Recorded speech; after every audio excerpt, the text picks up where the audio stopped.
Get fancy. All right, here's the video. Stay and watch this video. It's just a few minutes long, but it's talking about the test.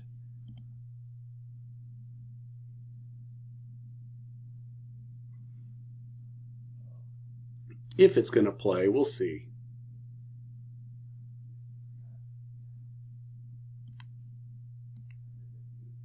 We just got a lot of information about the 2021 AP exams. In this video, I'm going to walk you through all those changes and help you understand what's going on. The College Board released this information on its website on February 4th. Now, we've got an article consolidating all those changes into one simple list. We're going to be updating that list as we get new information and as the information changes. So check out the link in our description and definitely subscribe to our channel for more updates. Now, here are the top 10 things we know about the exams. First, the exams are going to be offered both in person in schools and at home. Schools are going to select dates, you don't get to select them, from 3 different sets of dates that are available. Number 2, the exams are going to be both pencil and paper and digital. The pencil and paper format is how AP exams have been taken for years, and the digital format will be new to the 2021 administration. Again, schools will select how you take your exam and when you take your exam, but this is what's important to know, is the pencil and paper exam can only be taken in school, and the digital exam can be taken either in school or at home. And to make this even more confusing, certain exams can only be taken digitally, like Chinese and Japanese, and other exams can only be taken pencil and paper, like most of the other language exams. So definitely check each individual subject that you plan to take to understand which format it's offered in. Number 3, these exams are going to be full length and cover the full curriculum. So most exams will be between 2 and 3 hours long, and they're going to cover all of the required units inside what we call the course and exam description. Each AP subject has one of these, and they show you exactly what needs to be on the exam.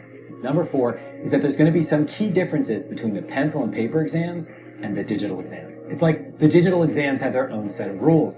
One of the important rules is that you're not allowed to move back and forth between questions on the digital exam, whereas you are on the pencil and paper exam. So as you're preparing, keep that in mind. But remember, this is different from subject to subject, so the changes in calculator policies will look different in math and science. The requirements for drawing figures in macro and microeconomics, the differences between the LEQ, the long essay question, and the SAQ, the short answer question, are pronounced on the AP history exams. And if you're overwhelmed by all of this, don't worry, it's perfectly natural to be confused. Again, take your time, go section by section, exam by exam, and note the differences between the digital and paper and pencil exams. Number 5 is that there are new security protocols for the digital exams. The pencil and paper exams are only going to be offered in school, so you'll be monitored by a proctor just as you would on any other standardized test. But the digital exams have all kinds of new requirements. You need to download specific software several days before the exam. They're going to use plagiarism detection software. They're going to make sure that you're not cheating on the exam. And this leads me to number 6. This is a new security protocol. If you're taking an AP exam on a computer this year, you have to have a camera, whether it's built in or attached, and a photo identification. That's one of the most important security protocols, and it's also a technological requirement. So make sure you have a photo ID ready for test day and a camera built in your computer. Remember I said computer because there's no smartphones or tablets allowed on this year's exams.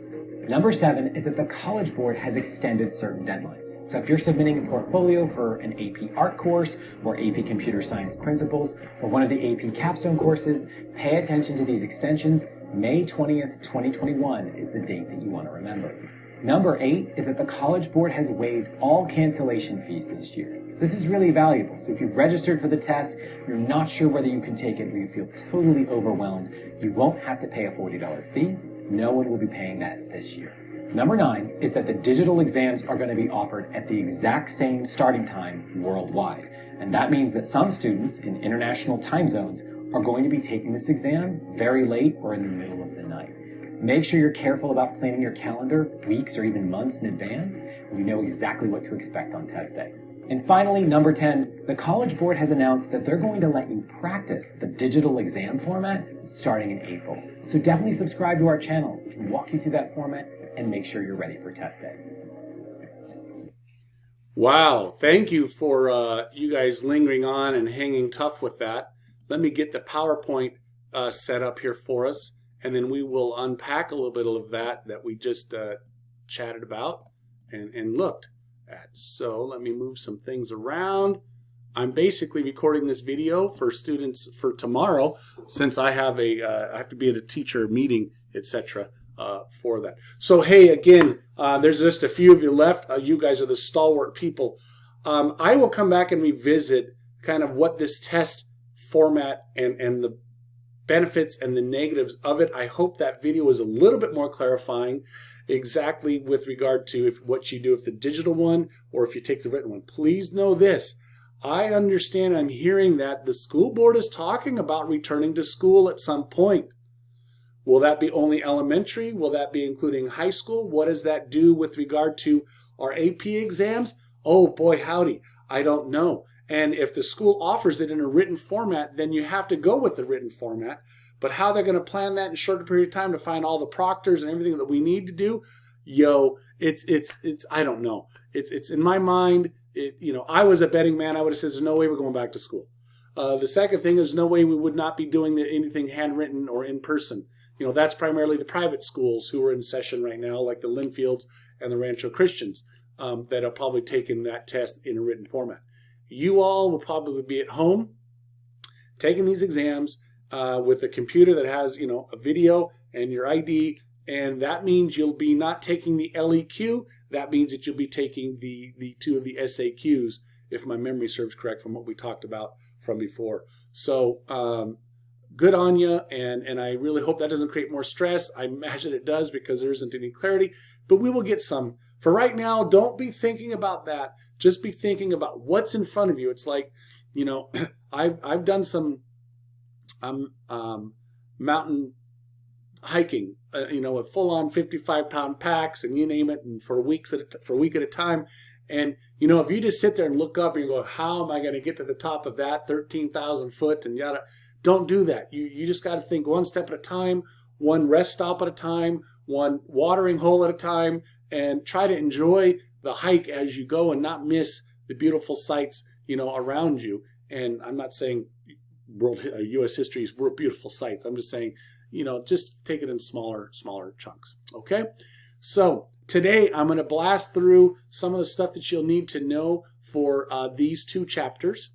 And last chapter we talked about the how we had just tremendous amount of war being triggered in World War I, and all these different factions coming together for insignificant people that then ultimately, 17 plus million people or lives were uprooted or were affected because of the war over in Europe.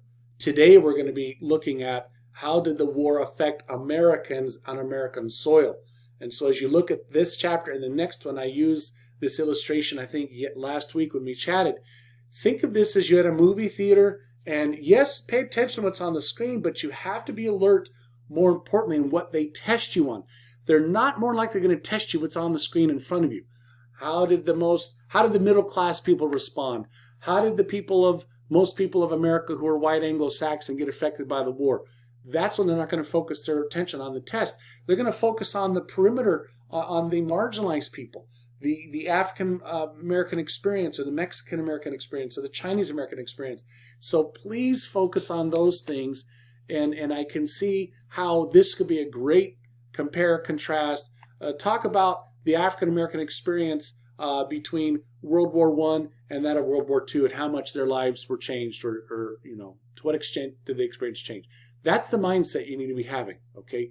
Bigger macro level things on smaller, narrow bands of people. Okay, enough of me talking on that random stuff. Turning on page 610 is a question, a statement I want to make. And I don't know if you want to put this statement on a sticky note or not, but the statement is this.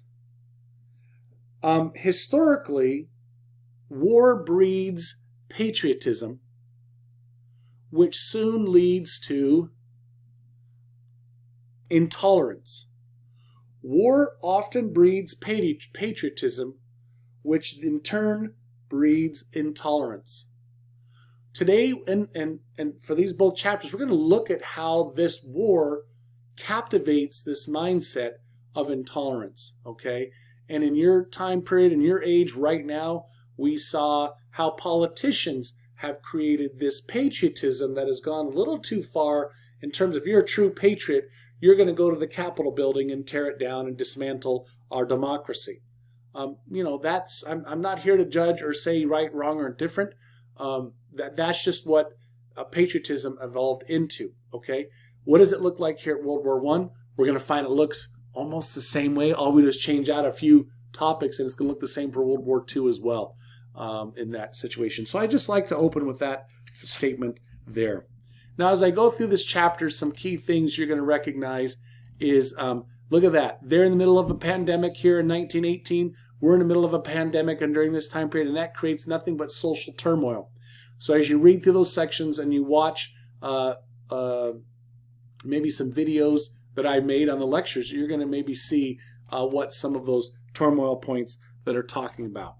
Now, on page 613, we have a new government coming into power. What I mean is the Roosevelts and the McKinleys have been gone, and now Harding has taken over. And Harding is going to be a person that isn't as progressive. He isn't as listening to an attentive ear to the migrant worker or the poor factory worker. It's not going to be this progressivism. In fact, he's going to turn to this thing called trickle-down economics. And so make sure you write down trickle-down economics somewhere on page 613. And here's a word picture of it, okay? And here you have a wealthy person that has this champagne, and they're the ones that own the businesses, and they're going to be, pouring out the bottle, and it's going to eventually trickle down to a few people. Think of it in these terms. If you've ever been to William Randolph Hearst's castle up there in Central California, it's a marvelous thing. Now imagine, one guy is writing checks to all the thousands of workers that were part of it. You say, not thousands. Hey, thousands to construct, thousands where people were from Europe were making these tapestries. We were shipping over total columns and statues from the artistry world. He had to buy tons of lumber in order to fabricate the cement buildings. Everything had to be then brought in by boats. They had to build the wharf that goes out there. All of that. The watering systems. In fact, the closest water is about 23 or so miles away that has to naturally be brought from a spring and tubed all the way there to the property. Crazy amount of engineering that goes on. The livestock that were brought in, you name it. What did that do? That created jobs for thousands of people. Now, how long do those jobs last? Oh, for some 2 to 3 years. Some might have been there 10 to 15. Some might have made a lifetime out of it. I don't know exactly. But that's kind of how the trickle-down theory works or is perceived. One person writes the checks who's incredibly wealthy. That person creates other industries, other opportunities, and jobs for those below. Okay?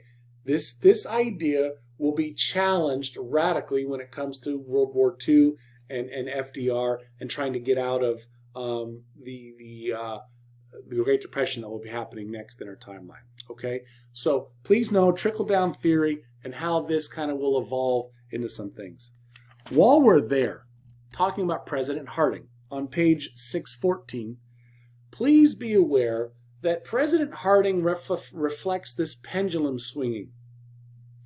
Under Roosevelt, that's leaning towards the left and leaning towards this idea of progressivism and listening to the worker and let the government work for the people, is now going to begin swinging when Harding comes into office. And, in fact, Harding and his vice president, who eventually takes over when Harding dies, we have his idea is the business of America is business. So the pendulum is now swinging to be like what it was before 1898. No, it's business at hand. It's the few wealthy people making the decisions for the rest. And so what happens is there's this oil scandal. And the reason it's called a teapot is that there were mountains here in North Dakota that kind of looked like teapots. And this mountain range had oil beneath it because, that's where the dinosaurs, etc. were. And America owned the rights to this land. Just as much as they own these rights to land in Bakersfield area, modern-day Bakersfield, California, there's oil there that America owned. This Secretary of Navy basically sold the rights to private companies to land and oil reserves that Americans owned. He was caught and busted. Now, Harding maybe wasn't crooked behind it. His cabinet members like these guys were, but nonetheless, it shows a government that was, again, about business at hand, not so much for the people. So please notice that shift that takes place under Harding. It's important to kind of keep track of that. Another key shift is that of women, and I'm going to just highlight her. I'm going to come back to women here in a moment, but love what Chevrolet is doing here. It's a name that we're still familiar with, General Motors, okay? And they don't have a man there. They don't have the butler driving it. They have a woman, an emancipated woman here, and we'll talk about the role of women. Hint, hint, hint. This unit's DBQ is about the role of women and the changes that they've made. So give me a little thumbs up if you heard that. I'll unpack that for you a bit later, but please be mindful. The role of women will be the DBQ for this particular time period. Now I want to show you a map, and we're on page 617. And as a sticky note, please write in this phrase, jobs or fear, and something to deal with this question here in gold or orange, whatever that is. Please be mindful that you got to ask yourself, why after the Civil War did not more blacks or African Americans decide to leave the South? They were liberated. They didn't. One, they didn't have opportunities. Two, maybe where would they go? They didn't have the skills to go to the city. Three, they turned to sharecropping, which then became an institutional system that kept them indebted to the owner of the land, and then they could never get away from that debt. It just became bad, bad, bad. Well, here at this cusp of World War I, more and more laborers were needed, and this seemed to be the opportunity for them to flee. Did they go north and west because of jobs, or did they go because of fear and the KKK that was emerging this time? I'll talk about them in the next chapter. Maybe it's both that pushed them out. Maybe they recognized the agrarian lifestyle was horrible when they could make double the amount of money working for the same amount of hours or less in Detroit than they were down there. All sorts of aspects, but please be mindful that it's during this time that we see it's called the Great Migration, a shift from rural to urban America during this time. Let's see what else we need to talk about in this chapter. Nothing. Let's move on to page 621. On page, let's talk about 621, and I'll come back to it. Okay, as I alluded to you earlier, our DBQ for this time period is going to be dealing with to what extent did women experience change from 1898 to 1945? Boom, that's your question. So I'm going to give you some things to think about. So hope you're taking out a little sticky note, okay? Now remember, prior to 1901, women weren't even allowed to vote. They were trying to fight for the right. We then have 1918, 1919 hits, and the 19th Amendment passes. Women get the right to vote. Woo woo! But during that time, we also, in the 1920s, we have the flapper movement emerging, where women are beginning to push against all, expectations, cultural expectations of what a real woman should be like. That's demure and conservative and stays at home.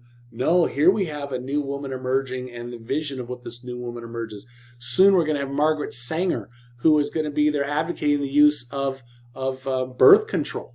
What? Did I just say that? Yeah, birth control. Why is that important for the woman? Because she gets to choose about her relationships and have options about what she's doing. She just isn't to the cusp and whim of her body and her cycle as to when things happen.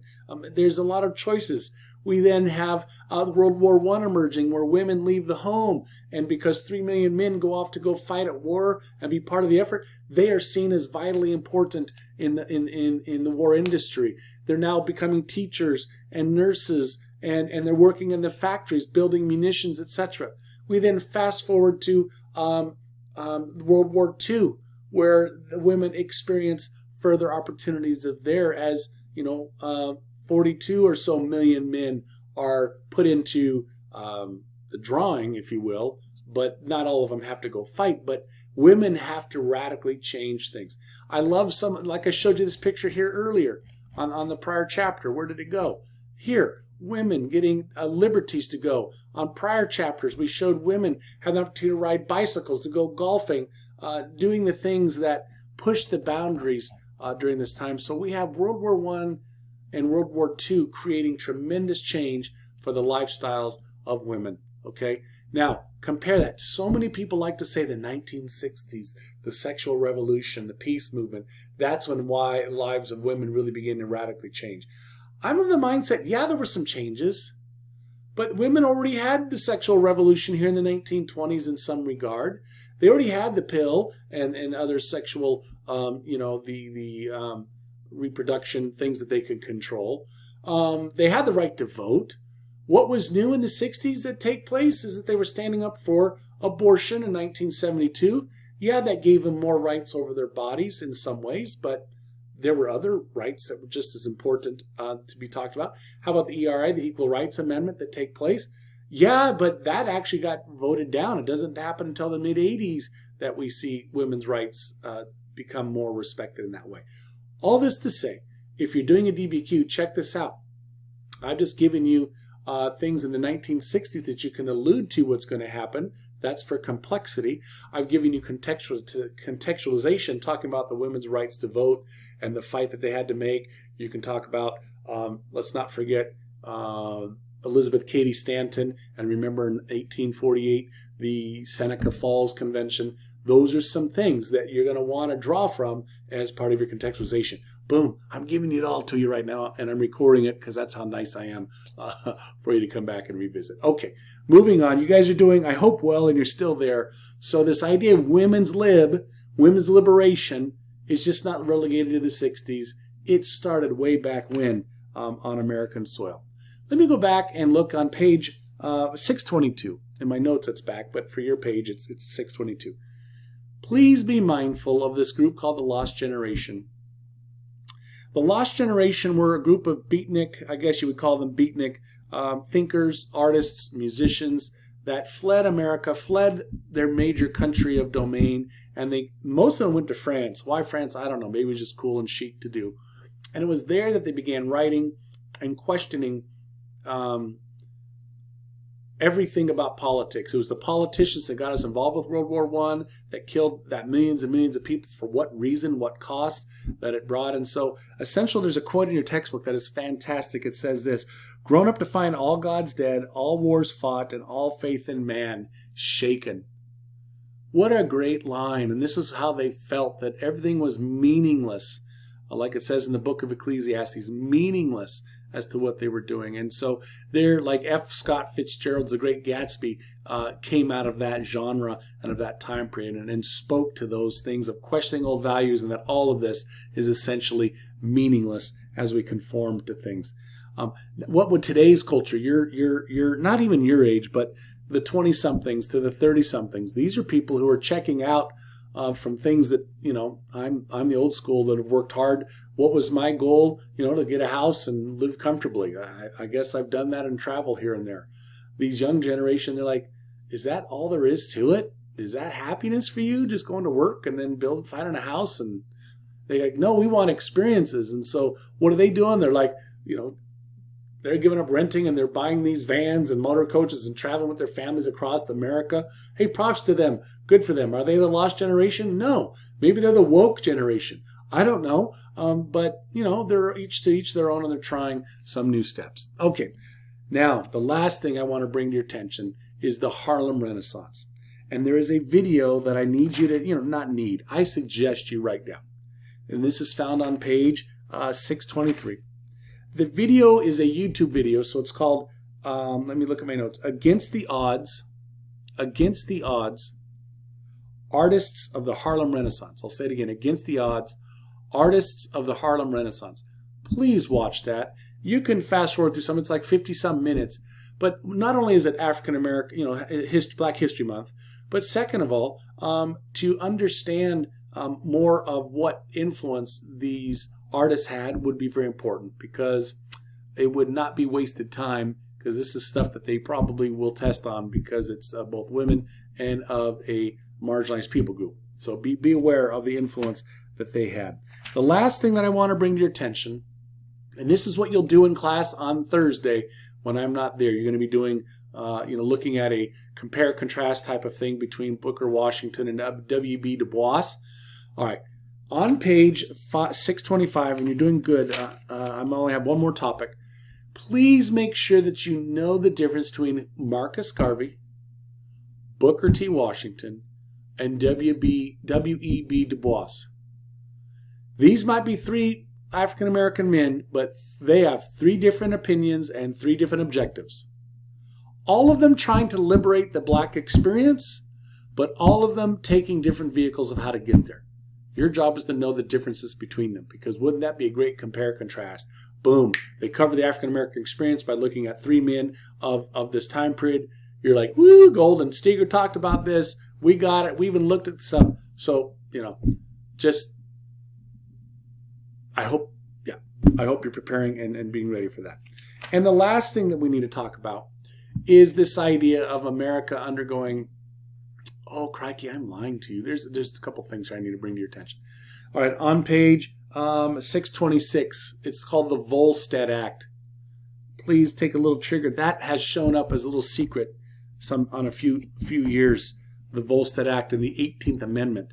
And why would they want to bring it up? Because this is the time when they were taking away the rights of Americans who were the progressives because they felt alcohol was bad for most, or at least immigrant groups who couldn't keep them. So what was the Volstead Act? Think of it as like the Drug Enforcement Agency. It was the DEA at the time. And their job was to support and enact this 18th Amendment. Now, here's the irony that I want to point out to you. We're going to have a Great Depression after this war. And what's going to take place? FDR is going to come into power, and what is the first thing he's going to do? He's going to cancel the 18th Amendment and then pass the 23rd Amendment, which basically says we have the right to drink booze again. But the interesting thing as to why Americans voted that in and why the government liked it is they taxed the living snot out of alcohol, and still to this day, a huge percent of the cost to buy alcohol doesn't go towards what it costs to make the booze, but goes towards the taxes. And the higher the alcohol percentage, the higher the tax. So that's why it's more money to buy the bourbons and the whiskeys as it is to maybe buy the beers, etc. Okay, so that's it. Now, interesting. Let's talk about you and your generation and your time. Where am I pointing? Right there, you. Yeah, California legalizes weed. How much longer until America legalizes weed? It seems like it could happen. Why will that happen, and why will it receive a lot of support? Because the government's going to want the money, just like back there with FDR. They're going to want to tax the living snot out of the weed because they know maybe many Americans aren't that anti it like they thought they were years ago. Let's just tax the heck out of it. You want it, you pay for it. Interesting solution. Let's see if Steeger's correct in this prediction or not. Don't call me Nostradamus, but, maybe some things to think about. To all three of you, I don't know. Hope you appreciate this stupid stuff that I talk about. Scopes trial, you can read that. I doubt it'll be tested on. And let's look at the Sacco and Vanzetti case. Please do. This is going to be found on page 629. I lecture on this in my pre-recorded lecture, but the Sacco and Vanzetti case isn't just about two immigrants that were, held unjustly, falsely accused, and basically sent to their death, executed for no proof whatsoever. Sounds like the typical African-American black experience if you're living in the South. You know that's been chronically the problem of our system, and it still is happening towards people. But in this situation, we highlight it because these are two basically white Italians who are being falsely accused. Why? Because America's at war with Italy and Germany, and so these two are being kind of called out because of their communist radical ideas. This is called nativism. So patriotism that goes to nativism, and what does nativism then become? Intolerance.